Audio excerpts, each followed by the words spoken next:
அன்பார்ந்த சகோதரர்களே சகோதரிகளே,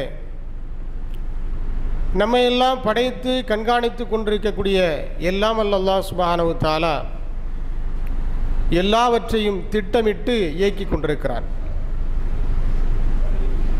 எதுவுமே தானாக நிகழ்ந்து விடுவதில்லை, தற்செயலாக நடைபெறுவதில்லை.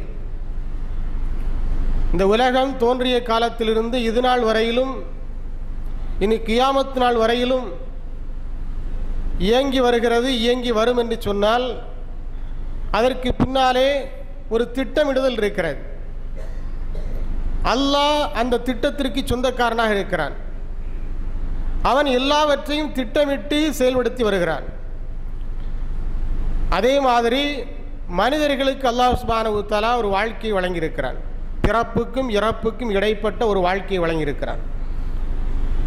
அந்த வாழ்க்கையையும் திட்டமிட்டு தான் நடத்த வேண்டும் என்று அல்லாஹ்வும் ரசூல் நமக்கு வலியுறுத்தி இருக்கிறார்கள், கட்டளையிட்டிருக்கிறார்கள். திட்டமிடப்படாத வாழ்க்கை தெளிவில்லாத வாழ்க்கை, அது நிராகரிக்கப்படக்கூடிய வாழ்க்கை. அந்த வாழ்க்கையில் நாம் வெற்றி காண முடியாது. திட்டமிட்ட வாழ்க்கை தோல்வியில் முடிந்தால் கூட அந்த தோல்வி தற்காலிகமானதாகத்தான் இருக்கும். அதனால் நாம் பெரிய இழப்பை ஒன்றும் சந்தித்து விடப் போவதில்லை. ஆனால் திட்டமிடப்படாமல் இருக்கக்கூடிய வாழ்க்கையின் மூலமாக ஒரு வெற்றி கிடைத்தால் கூட அதனால் நமக்கு பாதிப்புகள் தான் ஏற்படும். எனவே அல்லாஹ் மனிதர்களுக்கு ஒரு வாழ்க்கையை வழங்கி அந்த வாழ்க்கையை திட்டமிட்டு நடத்த வேண்டும் என்று கற்றுத் தந்திருக்கிறான். திட்டமிடுதல் என்றால் என்ன, அதற்கு பின்னாலே என்ன இருக்கிறது என்பதை பற்றி நாம் சிந்தித்து பார்க்கிற பொழுது நிர்வாகம் என்று ஒரு விஷயம் இருக்கிறது. அந்த நிர்வாகத்தின் மூலமாகத்தான் இந்த உலகம் இயங்கி வருகிறது. அல்லாஹுதான் தலை சிறந்த ஒரு நிர்வாகியாக இருக்கிறான். முதல் தலை சிறந்த நிர்வாகி யார் என்று கேட்டால் அல்லாஹ் முதப்பிர். அல்லாஹ் எல்லாவற்றையும் திட்டமிட்டு அவன் இயக்கி வருகிறான். அவனிடத்தில்தான் எல்லா விதமான நிர்வாகம் இருக்கிறது. அவனுடைய ஆட்சி அதிகாரத்திற்கு கீழே இருக்கக்கூடிய நமக்கும் அல்லாஹ் சுப்ஹானஹு வ தஆலா அந்த நிர்வாகத்தை கற்றுத்தருகிறான். நாமும் திட்டமிட்டு தான் எதையும் நடத்த வேண்டும். ஒரு நிர்வாகம் என்று ஒன்றை ஏற்படுத்தி அந்த நிர்வாகத்தின் மூலமாகத்தான் எல்லாவற்றையும் செயல்படுத்த வேண்டும் என்று அல்லாஹ்வும் ரசூலும் நமக்கு நினைச்சிருக்கிறாங்க, அறிவுறுத்தியிருக்கிறார்கள், வலியுறுத்தி இருக்கிறார்கள். நபிகள் நாயகம் ஸல்லல்லாஹு அலைஹி வஸல்லம் அவருடைய வாழ்க்கையை நாம் ஆராய்ந்து பார்க்கிற பொழுது ரொம்ப டீப்பாக சென்று கூட நாம் ஆராய்ந்து பார்க்க வேண்டிய அவசியம் கிடையாது. மேலெழுந்த வாரியாக பார்த்தாலே நமக்கு புலப்பட்டுவிடும் ரசூலுல்லாஹ் எப்படி திட்டமிட்டு வாழ்க்கையை நடத்தியிருக்கிறார்கள். அவருடைய சொந்த வாழ்க்கையானாலும் சரி அல்லது சமுதாய வாழ்க்கையானாலும் சரி, ஒரு மிகப்பெரிய சமுதாயத்திற்கு கூட்டமைப்புக்கு அவர்கள் தலைவராக இருந்து விளங்கியிருக்கிறார்கள். அவ்வாறு தலைவராக இருந்த நேரத்தில் எவ்வாறு செயல்பட்டார்கள், அவருடைய திட்டமிடுதல் எப்படி இருந்தது, அவருடைய நிர்வாகம் எப்படி இருந்தது என்பதெல்லாம் வரலாறு நமக்கு சொல்லக்கூடிய உண்மைகளாக இருந்து கொண்டிருக்கிறது. நம்முடைய சொந்த வாழ்க்கையானாலும் சரி, சமூக வாழ்க்கையானாலும் சரி, எல்லாவற்றிலும் திட்டமிடுதல் இருக்க வேண்டும், நிர்வாகம் இருக்க வேண்டும். நிர்வாக ரீதியாகத்தான் இந்த முடிவுகளை நாம் மேற்கொள்ள வேண்டும் என்பதெல்லாம் அல்லாஹ் குர்ஆன் நமக்கு வலியுறுத்தி சொல்லக்கூடிய விஷயங்கள். அம்ருஹும் ஷூரா பைனஹும், அல்லாஹ் குர்ஆன்ல சொல்றான், ஏதேனும் ஒரு முடிவை நீங்கள் எடுப்பதாக இருந்தால் கலந்தாலோசனை செய்து ஒரு முடிவுக்கு வாருங்கள் என்று அல்லாஹ் வலியுறுத்துகிறான். வஷாவிருஹும் ஃபில் அம்ர் என்று மற்றொரு வசனத்தில் அல்லாஹ் சுப்ஹானஹு வ தஆலா நபிகள் நாயகம் ஸல்லல்லாஹு அலைஹி வஸல்லம் அவர்களை பார்த்து சொல்கிறான், நீங்கள் ஏதேனும் ஒரு முடிவுகளை எடுப்பதற்கு முன்னதாக உங்களை சுற்றி இருக்கக்கூடிய உங்களுடைய தோழர்கள் இருக்கிறார்களே அவர்களிடத்தில் நீங்கள் கலந்தாலோசனை செய்யுங்கள் என்பதாக நிர்வாகத்தை பற்றி, நிர்வாகவியலை பற்றி அல்லாஹ் சுப்ஹானஹு வ தஆலா கற்றுத் தருகிறான். ஒரு குழந்தைக்கு பால் ஊட்டக்கூடிய பொறுப்பு தாயை சார்ந்தது. அவள் கண்டிப்பாக குழந்தைக்கு பால் ஊட்டியே தீர வேண்டும். பால்குடி நிறுத்த வேண்டும் என்று அவள் முடிவெடுத்து விட்டால் 2 ஆண்டுகள் முடிவெடுவதற்கு முன்னதாகவே பால்குடியை நிறுத்த வேண்டும் என்று அவள் முடிவெடுப்பதாக இருந்தால் சுயமாக அவள் முடிவெடுக்க கூடாது. கணவனோடு சேர்ந்து முடிவெடுத்து பிறகு அதை செய்ய வேண்டும், பால்குடியை நிறுத்த வேண்டும் என்று அல்லாஹ் குர்ஆன் நினைக்கிறார், சொல்லித் தருகிறார். ஒரு சாதாரண விஷயம்தானே. இதற்கு போய் கணவனிடத்தில் ஆலோசனை செய்ய வேண்டுமா? இது என்னுடைய சம்பந்தப்பட்ட விஷயம், ஒரு பெண்ணோடு சம்பந்தப்பட்ட விஷயம், ஒரு தாயோடு சம்பந்தப்பட்ட விஷயம். அதற்கு எதற்காக கணவனிடத்தில் போய் ஆலோசனை செய்ய வேண்டும் என்று கேள்வி கேட்கக்கூடாது. அப்படி கேள்வி எழுந்தால் குடும்பம் உருப்படாமல் போயிடும், விளங்காமல் போய்விடும். அப்போ குடும்ப வாழ்க்கையாக இருந்தாலும், சமூக வாழ்க்கையாக இருந்தாலும், அரசியல் வாழ்க்கையாக இருந்தாலும், எந்த வாழ்க்கையாக இருந்தாலும் திட்டமிடுதல் வேண்டும், நிர்வாகம் இருந்தாக வேண்டும் என்று அல்லாஹ் ரசூல் அவங்க நினைச்சாங்க, கற்றுத்தருகிறார்கள். இதில் முக்கியமாக நாம் கவனிக்க வேண்டியது என்னவென்று சொன்னால், ஒரு தலைமையை உருவாக்கி அந்த தலைமைக்கு நாம் கட்டுப்பட வேண்டும். ஒரு தலைமையை முதலில் உருவாக்க வேண்டும். அந்த தலைமையின் கீழ் ஒரு நிர்வாக குழுவை தேர்ந்தெடுக்க வேண்டும். பிறகு அந்த தலைமைக்கும் நிர்வாக குழுவுக்கும் அது எடுக்கக்கூடிய முடிவுகளுக்கு மக்கள் கண்டிப்பாக கட்டுப்பட்டு தீர வேண்டும். இது அல்லாஹ் ரசூலுடைய கட்டளையாக இருந்து கொண்டிருக்கிறது. எல்லா விஷயத்தை பற்றியும் பேசுகிறோம், எல்லா விதமான ஞானங்களையும் கற்று கரைத்து குடித்து வைத்திருக்கிறோம், எல்லா நுணுக்கள் நமக்கு தெரிந்திருக்கிறது. ஆனால் இந்த விஷயத்தில் நாம் பலவீனப்பட்டு நிற்கிறோம். ஒரு தலைமையை உருவாக்கி, ஒரு திறமையான தலைமையை உருவாக்கி, அந்த தலைமைக்கு கீழே ஒரு நிர்வாக குழுவை உருவாக்கி, அந்த நிர்வாகத்திற்கு கட்டுப்பட்டு நடப்பது என்கின்ற விஷயத்தை பொறுத்தவரையில் இந்த ஒரு விஷயத்தில் இஸ்லாமிய சமுதாயம் பலவீனப்பட்டு நிற்கிறது. நிர்வாகம் என்றால் என்ன என்பதை பற்றி தெரியாமல், அறியாமல் இருக்கிறது. அதனுடைய முக்கியத்துவத்தை பற்றி அவர்கள் விளங்காமல் இருந்து கொண்டிருக்கிறார்கள். தலைமை என்றால் என்ன, தலைமையினுடைய அதிகாரம் என்ன, அதற்கு கட்டுப்படுவதனுடைய அவசியம் என்ன என்பதை புரிந்து கொள்ளாத வரை, அது இஸ்லாமிய சமுதாயத்தால் நடைமுறைக்கு கொண்டு வரப்படாத வரை இஸ்லாமிய சமுதாயத்திற்கு விடிவு, வெற்றி என்ற பேச்சுக்கே இடம் கிடையாது. நன்றாக புரிந்து கொள்ள வேண்டும். ஏனென்றால் இது நாம் சுயமாக சொல்வதல்ல, அல்லாஹ்வுடைய கட்டளை. அது அல்லாஹ் இஸ்லாமிய சமுதாயத்திற்கு அறிவுறுத்துகின்றான். நிர்வாகவியலை பற்றி அவர்களுக்கு கற்றுத்தருகின்றான். யா அய்யுஹல்லதீன ஆமனு, ஈமான் கொண்டவர்களே, அத்தீஉல்லாஹ், அல்லாஹ்வுக்கு கட்டுப்படுங்கள். வா அத்தீஉர் ரசூல், ரசூலுக்கு கட்டுப்படுங்கள். வா உலில் அம்ரி மின்கும், உங்களில் பொறுப்புதாரிகளுக்கும் கட்டுப்படுங்கள் என்பது அல்லாஹ்வுடைய கட்டளை. நாம் ஒரு தொழுகை நடத்துகிறோம் என்று சொன்னால், ஒரு நோன்பை நோக்கிறோம் என்று சொன்னால், நம்ம இஷ்டத்துக்கு நாம் அதை செய்ய முடியாது. அல்லாஹ் ரசூலும் எப்படி நமக்கு அதை கற்றுத்தந்திருக்கிறார்களோ அது பிரகாரம் தான் நாம் செய்ய முடியும். அப்பொழுதுதான் அதனுடைய பலனை நாம் அடைந்து கொள்ள முடியும். நமக்கு அதன் மூலமாக சொர்க்கம் கிடைக்கும். ரமதான்ல 30 நாள் நோன்பு வைக்கிறோம், அல்லது 29 நாள் நோன்பு வைக்கிறோம், 29 நாள் நோன்பு வச்சு ஆகணும் வசதி உள்ளவர்களாக இருந்தால். இல்லை 15 நாள் வச்சா போதும் என்று ஒருவர் சொல்வாரே, ஆனால் அவர் அல்லாஹ்வுடைய கட்டளைக்கு மாறு செய்கிறார், அல்லாஹ்வுடைய ரசூலுடைய கட்டளைக்கு முரண்பட்டு நடக்கிறார். அந்த அமல் அவரால் அல்லாஹ்வால் நினைச்ச முடியாது, ஏற்றுக்கொள்ளப்பட முடியாது, அல்லாஹ் ஏற்றுக்கொள்ள மாட்டான். அப்போ அதற்கு எந்த அளவிற்கு நாம் முக்கியத்துவம் தருகிறோமோ, அல்லாஹ் ரசூலுடைய கட்டளை என்று வரும்போது அந்த கட்டளைக்கு நாம் எந்த அளவிற்கு முக்கியத்துவத்தை தருகிறோமோ, அதே மாதிரி நம்முடைய பொறுப்புதாரிகள் இருக்கிறாங்களா இல்லையா, நாம் தேர்ந்தெடுத்து வைத்திருக்கக்கூடிய பொறுப்புதாரிகள், ஊர் நிர்வாகம், அந்த ஊர் நிர்வாகத்திற்கு கட்டுப்பட்டு நடப்பது நம்முடைய தலையாய கடமை, நம்முடைய தலையாய கடமை என்பதை நாம் புரிந்து கொள்ள வேண்டும். ஏனென்றால் இது அல்லாஹ்வுடைய கட்டளையாக இருக்கிறது.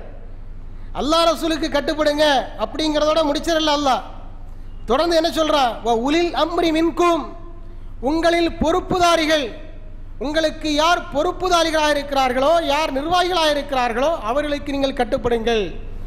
நிர்வாகம் என்பது எங்கிருந்து ஆரம்பிக்கிறது? ஒரு குடும்பத்திலிருந்து ஆரம்பிக்கிறது. ஒரு குடும்பத்தை பொறுத்தவரையில் அங்கே நிர்வாக தலைவர் யாரு? கணவன் தான் நிர்வாக தலைவர். அவன் தான் முடிவுகளை எடுக்க வேண்டும். முடிவுகளை தன்னிச்சையாக எடுக்கக்கூடாது. தன்னுடைய மனைவி இருந்தால் மனைவியோடு கலந்தாலோசனை செய்து முடிவுகளை எடுக்கக்கூடிய அதிகாரம் கணவனுக்கு இருக்கிறது. ஒரு குடும்பத்தை பொறுத்தவரையில் அங்கே நிர்வாக தலைவர் கணவன். அதே மாதிரி ஒரு அலுவலகத்தை, ஒரு நிறுவனத்தை எடுத்துக்கொண்டால் அங்கே எம்டி இருப்பார், மேனேஜிங் டைரக்டர், அவர்தான் அந்த நிர்வாகத்தினுடைய தலைவர், அவருக்கு கட்டுப்பட்டு நடக்க வேண்டும். அதே மாதிரி பொதுமக்களை எடுத்துக்கொண்டால் அங்கேயும் ஒரு நிர்வாகம் இருக்கிறது, இருந்தாக வேண்டும், ஊர் நிர்வாகம். அந்த ஊர் நிர்வாகத்திற்கு அவர்கள் கண்டிப்பாக கட்டுப்பட்டு தீர வேண்டும். கணவனுக்கு ஒரு மனைவி கட்டுப்படவில்லை என்றால் அங்கு என்ன மாதிரியான பிரச்சனைகள் ஏற்படும்? ஒரு நிர்வாக தலைவருக்கு அந்த நிர்வாகத்தின் கீழே இயங்கக்கூடிய ஊழியர்கள் கட்டுப்படவில்லை என்று சொன்னால் அங்கே என்ன மாதிரியான பிரச்சனைகள் வெடிக்கும்? அது எவ்வளவு பெரிய நிறுவனமாக இருந்தாலும் சரிதான். அதே மாதிரி ஒரு ஊர் நிர்வாகம் என்று வந்துவிட்டால் அந்த ஊர் நிர்வாகத்திற்கு அந்த ஊர் நிர்வாகத்தின் கீழே இருக்கக்கூடிய ஊர் பொதுமக்கள் கண்டிப்பாக கட்டுப்பட்டே தீர வேண்டும். இது அல்லாஹ் ரசூலுடைய கட்டளை. நபிகள் நாயகம் ஸல்லல்லாஹு அலைஹி வஸல்லம் வாழ்க்கை வரலாற்றை புரட்டி பாருங்கள். நபிகள் நாயகம் ஸல்லல்லாஹு அலைஹி வஸல்லம் அவர்கள் மக்காவில் இருக்கிற வரைக்கும் அவங்களுக்கு ஒரு அதிகாரம் கிடையாது. மதீனாவுக்கு போனதற்கு பிறகு அவர்களுக்கு என்று அதிகாரம் கையில் வருகிறது. கையில் வந்ததற்கு பிறகு ஒரு ஊர் நிர்வாகத்தை நபிகள் நாயகம் ஸல்லல்லாஹு அலைஹி வஸல்லம் நினைச்சாங்க, ஏற்படுத்துகிறார்கள். ஊர் ஜமாத்துன்னு சொல்றவா இல்லையா, அல் ஜமாஅத்துல் முஸ்லிமா, முஸ்லிம் ஜமாஅத், ஊர் நிர்வாகம். அப்படிப்பட்ட ஒரு கட்டுக்கோப்பான ஊர் நிர்வாகத்தை நபிகள் நாயகம் ஸல்லல்லாஹு அலைஹி வஸல்லம் அவர்கள் ஏற்படுத்துகிறார்கள். அதற்கு முதற்கட்டமாக ரசூலுல்லாஹ் செய்த வேலை என்ன? ஒரு பள்ளிவாசலை நிறுவுகிறார்கள். பள்ளிவாசல் என்று சொன்னால் ஐவேளை தொழுகைக்காக மட்டும் எழுப்பப்பட்ட பள்ளிவாசல் அல்ல. நபிகள் நாயகம் ஸல்லல்லாஹு அலைஹி வஸல்லம் அவர்கள் அந்த மஸ்ஜித் நபவியை பல்வேறு நோக்கங்களுக்காக, உயர்ந்த நல்ல தூர நோக்கோடு பல நோக்கங்களுக்காக அதை பயன்படுத்தி இருக்கிறார்கள் என்பதை வரலாறு நமக்கு சொல்கிறது. ஒரு குடும்ப ஆலோசனை மையமாக அதை பயன்படுத்தி இருக்கிறார்கள். ஒரு நீதிமன்றமாக அதை பயன்படுத்தி இருக்கிறார்கள். ஒரு சிறைச்சாலையாக கூட சில நேரங்களில் ரசூலுல்லாஹ் மஸ்ஜித் நபவியை பள்ளிவாசலை பயன்படுத்தி இருக்கிறார்கள்.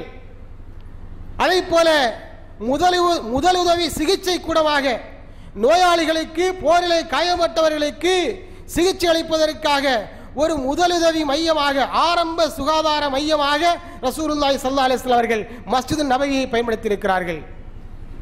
இவ்வாறு ஒரு களத்தை, ஒரு சென்டரை ஏற்படுத்திட்டு அப்புறமாட்டு என்ன பண்றாங்க?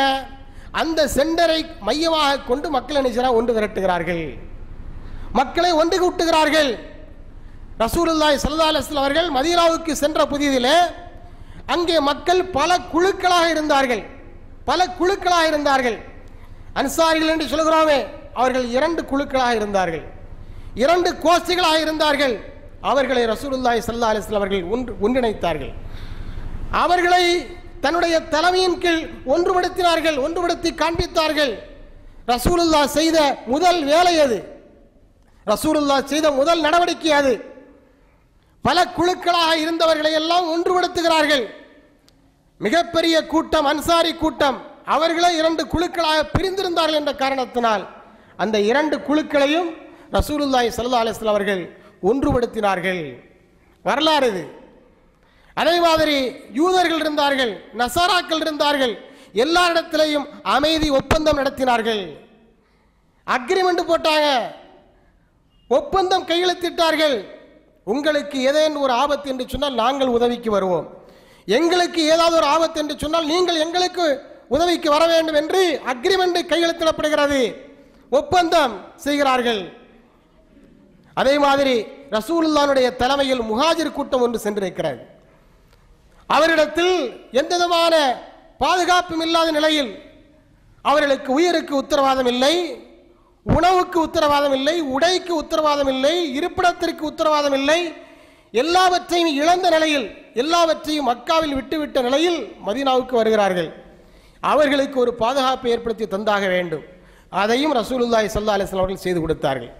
அன்சாரிகளுக்கும் முஹாஜிர்களுக்கும் மத்தியில் ஒரு பாச பிணைப்பை, ஒரு சகோதரத்துவ உறவை உலக வரலாற்றில் யாரும் ஏற்படுத்துகிறாத மிக வரலாற்று முக்கியத்துவம் வாய்ந்த ஒரு சகோதரத்துவ பாச பிணைப்பை அந்த அன்சாரிகளுக்கும் முஹாஜிர்களுக்கும் மத்தியில் ரசூலுல்லாஹி ஸல்லல்லாஹு அலைஹி வஸல்லம் அவர்கள் ஏற்படுத்தினார்கள். இதையெல்லாம் எப்படி அவர்களால் சாதிக்க முடிந்தது, எப்படி இதையெல்லாம் செய்ய முடிந்தது என்று சொன்னால் நிர்வாக திறமை.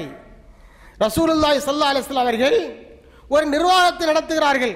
அந்த நிர்வாகத்தின் மூலமாக இந்த நன்மைகளை எல்லாம் செய்கிறார்கள். இந்த நன்மைகள் எல்லாம் யாருக்கு போய் சேர்கிறது?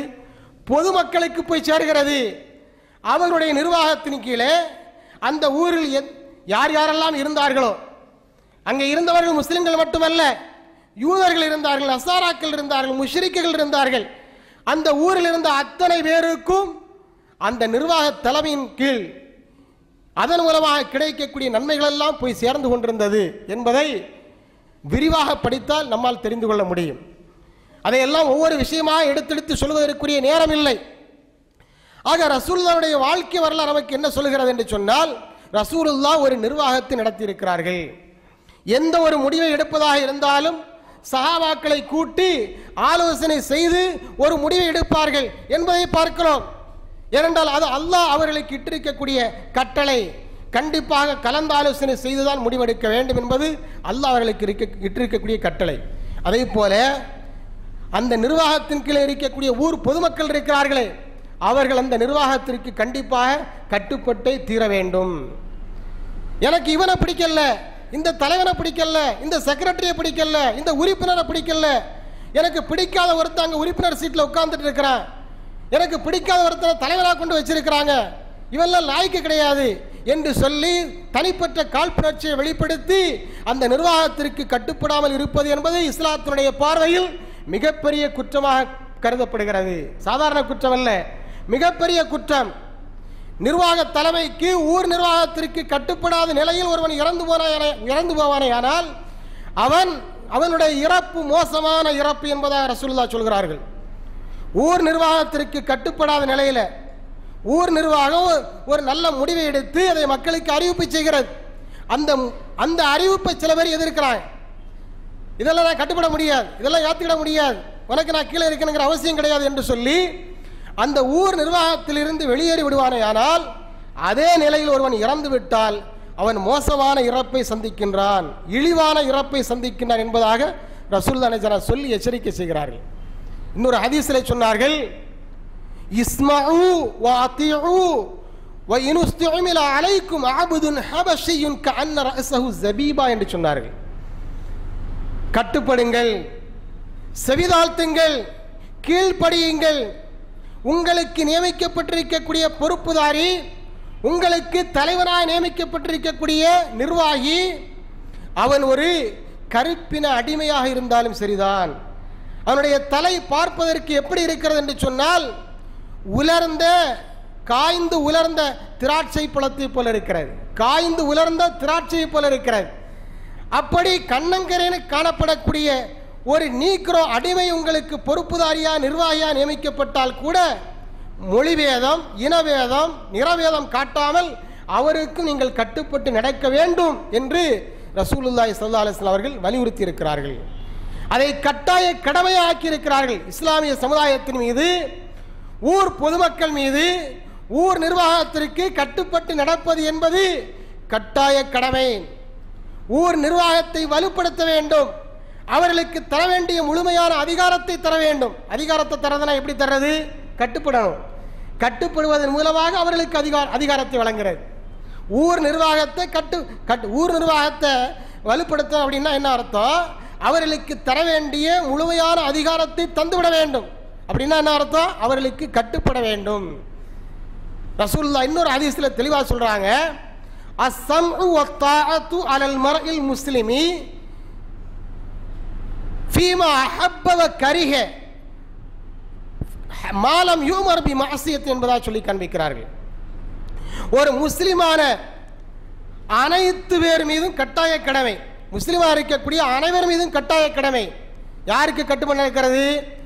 ஊர் நிர்வாகத்திற்கு, ஊர் ஜமாஅத்திற்கு கட்டுப்பட்டு நடப்பது என்பது முஸ்லிமாக இருக்கக்கூடிய அனைத்து பேர்கள் மீதும் கட்டாய கடமை என்பதாக ரசூலுல்லாஹ் சொல்கிறார்கள். சொல்லிவிட்டு தொடர்ந்து பேசுகிறார்கள், நீ அந்த கட்டுப்படுற விஷயம் இருக்கு பாரு, அது உனக்கு பிடிச்ச விஷயமாக இருந்தாலும் சரிதான், பிடிக்காத விஷயமா இருந்தாலும் சரிதான், விருப்பு வெறுப்புகளுக்கு அப்பாற்பட்டு கட்டுப்பட்டு நடக்க வேண்டும் என்று சொல்லி காண்பிக்கிறார்கள்.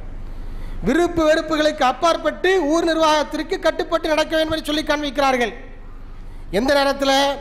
மாலம் யுமர் பி மஅசியத்தின், அந்த ஊர் நிர்வாகம் இஸ்லாத்திற்கு மாற்றமான ஒரு விஷயத்தை சொல்லாதவரை, குர்ஆன் ஹதீஸுக்கு மாற்றமான ஒரு விஷயத்தை சொல்லாதவரை அந்த ஊர் தலைமைக்கு, ஊர் நிர்வாகத்திற்கு, அந்த ஊர் நிர்வாகத்தின் கீழ் இருக்கக்கூடிய பொதுமக்கள் கண்டிப்பாக கட்டுப்பட்டு தீர வேண்டும். இது அல்லாஹ் ரசூலுடைய கட்டாய கட்டளைகளாக இருந்து கொண்டிருக்கிறது. இது சம்பந்தமாக நிறைய அறிவுரைகளை அல்லாஹ் ரசூல் நமக்கு சொல்லியிருக்கிறார்கள். ஊர் ஜமாஅத்திற்கு கட்டுப்பட்டு நடக்க வேண்டும் என்பதை பற்றி, தலைமைக்கு கட்டுப்பட்டு நடக்க வேண்டும் என்பதை பற்றி அல்லாஹ் ரசூலும் அடுக்கடுக்கான அறிவுரைகளை, ஆணித்தரமான அழுத்தமான அறிவுரைகளை நிறையவே வழங்கியிருக்கிறார்கள். அத்தனை நீங்க சொல்ல முடியாது. இப்படிப்பட்ட அறிவுரைகள் எல்லாம் நமக்கு தெரியாததல்ல, நமக்கு தெரிந்த விஷயங்கள் தான். ஆனால் நம்முடைய நிலைப்பாடு இன்றைக்கு எப்படி இருந்து கொண்டிருக்கிறது? ஊர் நிர்வாகத்திற்கும் ஊர் பொதுமக்களுக்கு மத்தியில் இருக்கக்கூடிய தொடர்பு என்ன? இந்த ஊர் பொதுமக்கள் ஊர் நிர்வாகத்தை எப்படி மதிக்கிறார்கள்? இவர்கள் அந்த ஊர் தலைவருக்கோ அல்லது ஊர் நிர்வாகத்திற்கோ தரக்கூடிய மதிப்பு மரியாதை என்ன என்பதையெல்லாம் நாம் கவனத்தில் கொள்ள கடமைப்பட்டிருக்கிறோம். இன்று நம்முடைய சமுதாயம் எந்த ஒரு விஷயத்தை எடுத்துக்கொண்டாலும் அதில் நாம் குறிப்பிட்ட இலக்கை அடைய முடியாமல் இருந்து கொண்டிருக்கிறோம். நம்மால் சாதிக்க முடியாமல் இருந்து கொண்டிருக்கிறோம். நம்மால் வெற்றி வாய்ப்பை எட்ட முடியாத நிலையில் நாம் இருந்து கொண்டிருக்கிறோம் என்று சொன்னால் அதற்கு என்ன அர்த்தம்? நமக்கு மத்தியில் ஒரு ஒருங்கிணைப்பு இல்லை. நமக்கு மத்தியில் ஒரு ஒருங்கிணைப்பு இல்லை. நன்றாக புரிந்து கொள்ளுங்கள். எந்த அரசியல் கட்சியானாலும் சரி, அல்லது அரசியல் கட்சிகளை ஆதரிக்கக்கூடிய எந்த இஸ்லாமிய அமைப்புகளானாலும் சரிதான், அவர்கள் சமுதாயத்தை ஒன்றுபடுத்தவே முடியாது.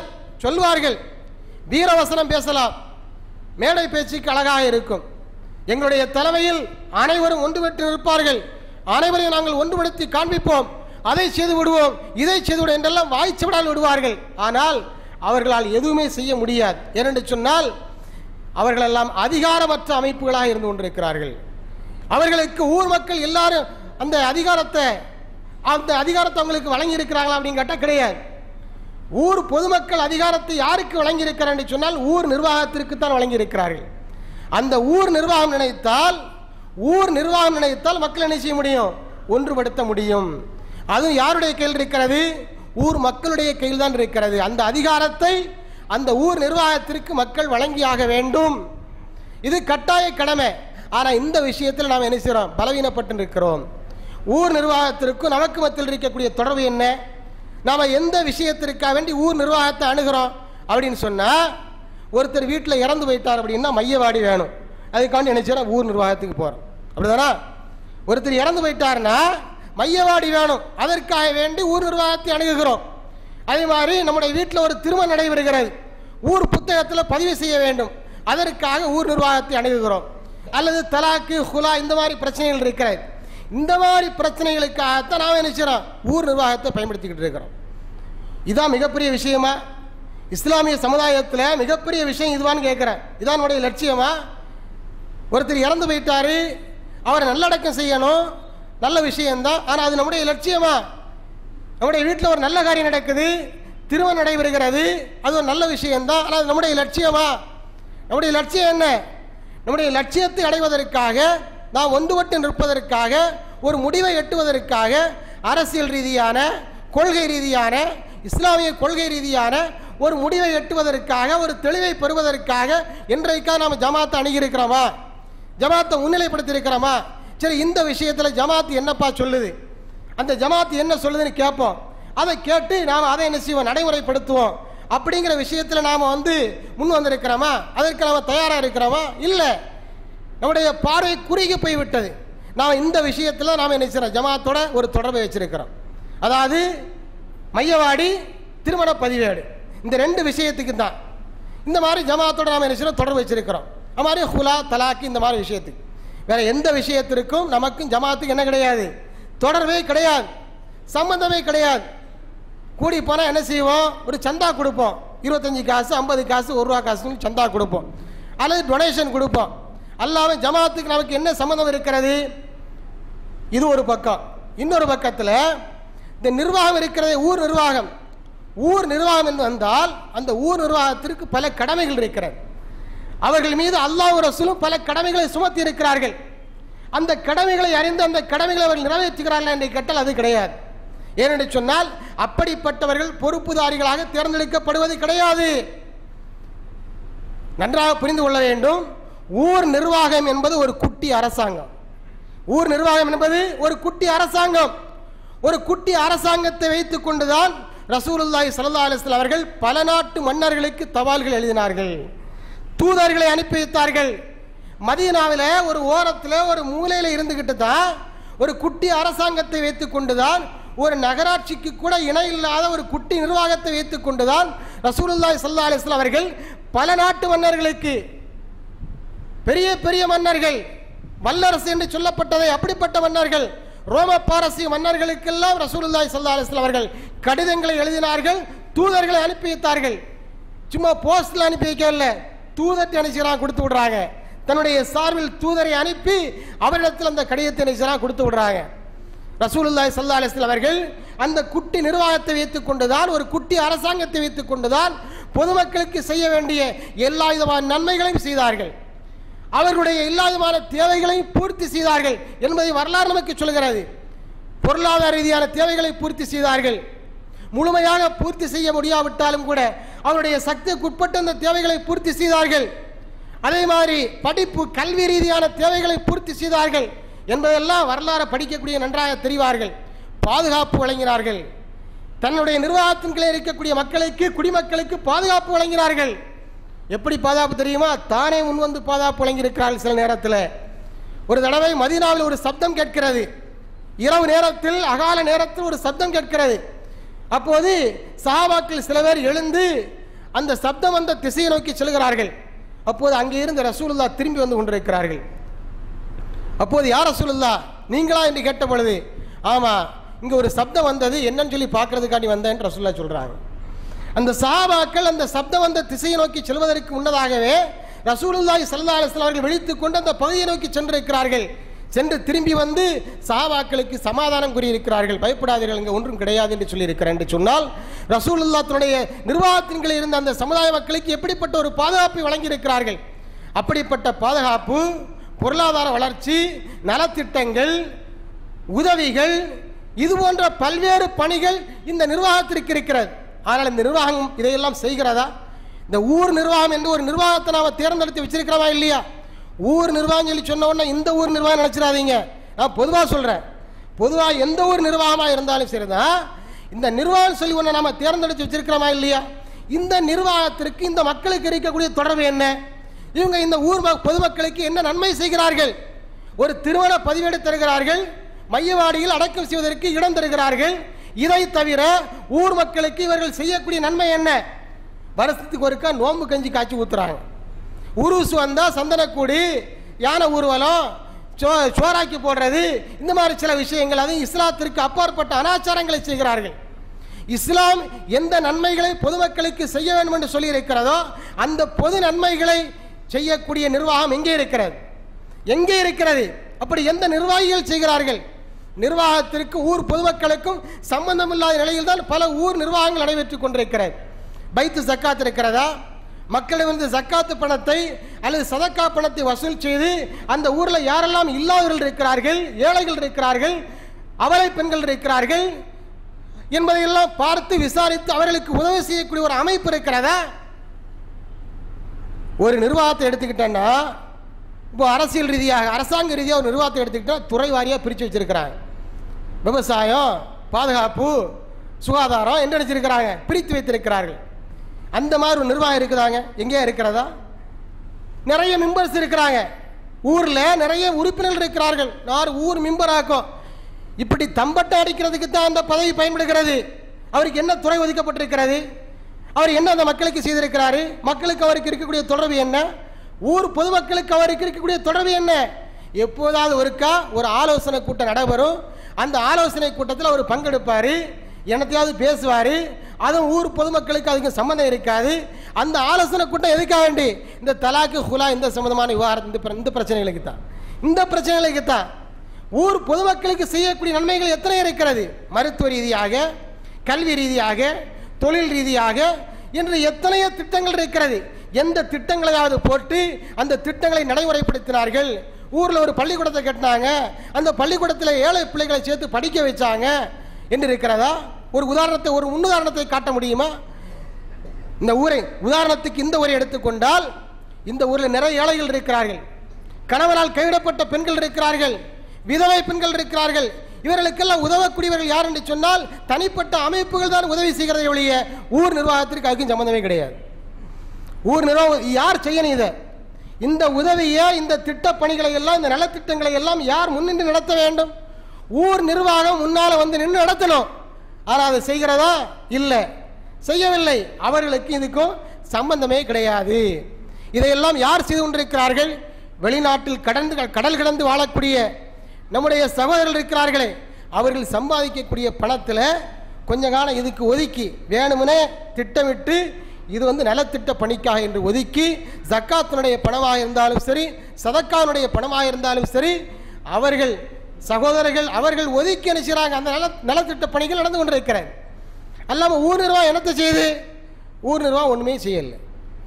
எனவே நாம் புரிந்து கொள்ள வேண்டும், ஊர் நிர்வாகம் என்பது அவர்கள் மேலே பல பணிகள் சுமத்தப்பட்டிருக்கிறது. அவர்கள் அந்த பணிகளை என்ன பணிகள் என்று உணர வேண்டும்.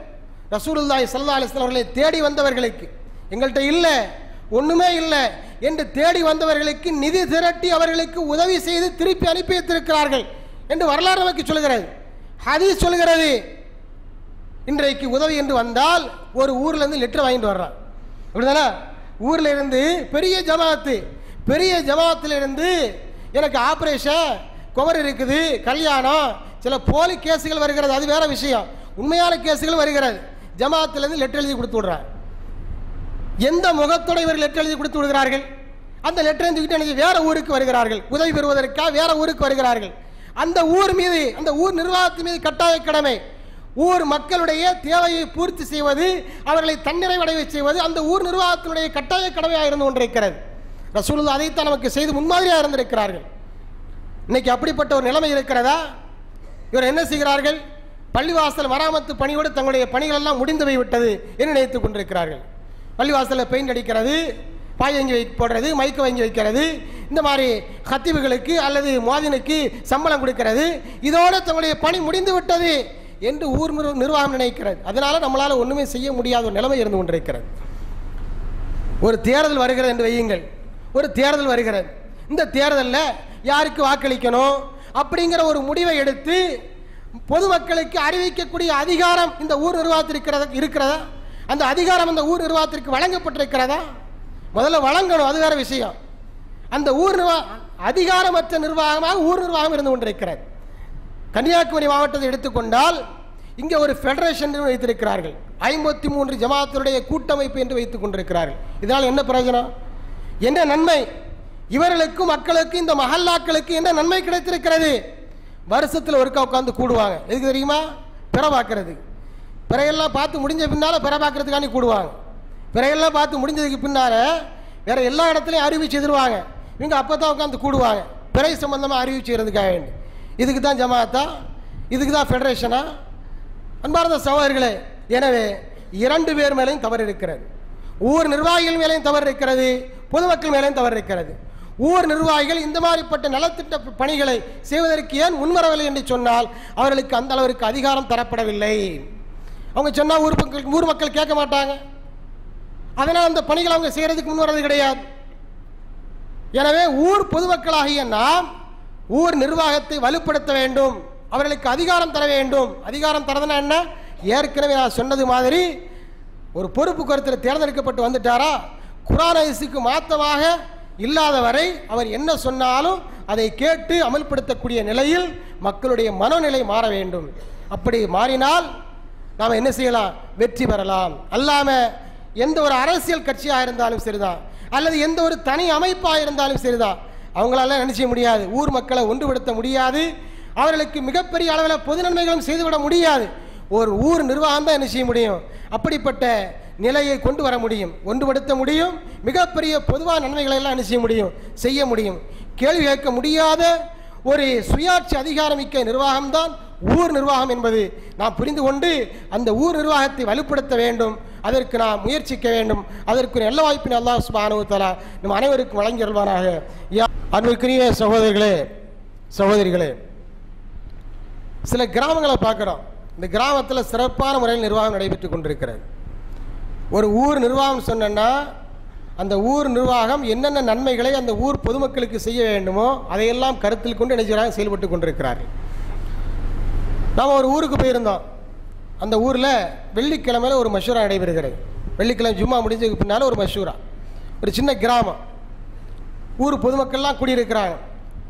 அவன் ஏதாவது கம்ப்ளைண்ட் இருந்தால் அந்த ஊரில் என்ன பழக்கம் அப்படின்னு சொன்னால், பொதுவாக கிராமத்தில் பொதுவான இப்படி ஒரு பழக்கம் உண்டு. ஏதாவது பிரச்சனை இருந்தால் சம்பந்தப்பட்டவரை எழுந்து அஸ்ஸலாமு அலைக்கும் என்று ஒரு சலாம் சொல்லணும். தொழுகை முடிஞ்ச உடனே இருந்த இடத்துல எழுந்து நின்று அஸ்ஸலாமு அலைக்கும் என்று சொல்லணும். அப்படின்னா என்ன அர்த்தம்? இன்னைக்கு ஒரு மேட்டர் இருக்குது அப்படின்னு அர்த்தம். அப்போ என்ன செய்வாங்க, ஜும்மா முடிஞ்ச உடனே தலைவருடைய தலைமையில் உட்காந்து எல்லாரும் என்னப்பா பிரச்சனைன்னு சொல்லி சம்மந்தப்பட்ட ஆளை கூப்பிட்டு விசாரித்து என்னன்னு சொல்லி கேட்பாங்க. அதில் நான் ஒரு ஊருக்கு போயிருந்தேன். அன்றைக்கி 2 சம்பவம் நடைபெற்றது. 2 சம்பவத்துக்கு தீர்வு காணப்பட்டது. ஒரு பிரச்சனை என்ன அப்படின்னு சொன்னால், 2 குடும்பத்தவர்களுக்கு மத்தியில் பிரச்சனை. அதாவது ஏற்று வீட்டுக்காரங்க பக்கத்து வீட்டுக்காரங்க 2 பேருக்கு மத்தியில் பிரச்சனை, வாய் தகராறு, தகாத வார்த்தைகளை பேசிட்டாங்க அப்படிங்கிறது குற்றச்சாட்டு. இந்த விஷயம் ஜமாத்தினுடைய கவனத்திற்கு வருகிறது. அது பேசி அதற்கு தீர்வு காணப்படுகிறது. சம்பந்தப்பட்ட நினைச்சான் மன்னிப்பு கேட்குறான். ஊர் பொதுமக்களுடைய முன்னிலையில் நான் உன்னை தப்பாக பேசிட்டேன், நான் என்னை மன்னிச்சிக்கோ என்ன நினைச்சான். ஊர் பொதுமக்களுடைய முன்னிலையில் மன்னிப்பு கேட்குறான். எவ்வளோ நல்ல விஷயம்.